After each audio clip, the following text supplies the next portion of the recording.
Hello everyone. তো আমি স্নান করে এসে একটু লাড্ডু খেয়ে নিচ্ছিলাম। তারপরে ভাবলাম অনেক দিন এই নেল পলিশটা পরে আছি, তাই এটা একটু চেঞ্জ করে অন্য একটা কালার পরি। তাই নেল পলিশ আর রিমুভার নিয়ে নিলাম। এই যে পরে নিয়েছি। তারপর আমার একটা দাদু বাড়িতে গেছিলাম, সেখানে গেছিলাম মামার মেয়ের বার্থডেতে। তো এসে দেখলাম বাচ্চারা খেলা করছে এখানেই।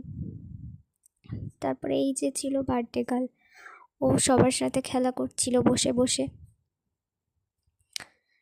তারপরে এই যে সবাই মিলে ফটো তুলছিল ওখানে। তারপরে এই যে সবাই খুব মজা করছে, বাচ্চারা তো। তারপরে এই যে কেক কাটিং হচ্ছিল, তো কেক কেটে ফেলেছিল, তখন আমি ভিডিও ক্লিপটা নিতে পারিনি, তাই পরে নিয়ে নিলাম আমি যখন কাটছিল। তারপরে ও সবাইকে কেক খাইয়ে দিচ্ছিল।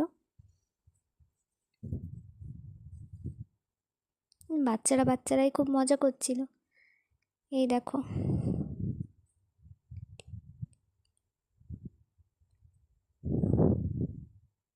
তোমাদের যদি ভিডিওটা ভালো লেগে থাকে তাহলে আমার চ্যানেলটাকে সাবস্ক্রাইব করে দিও এবং লাইক কমেন্ট করে দিও। টাটা।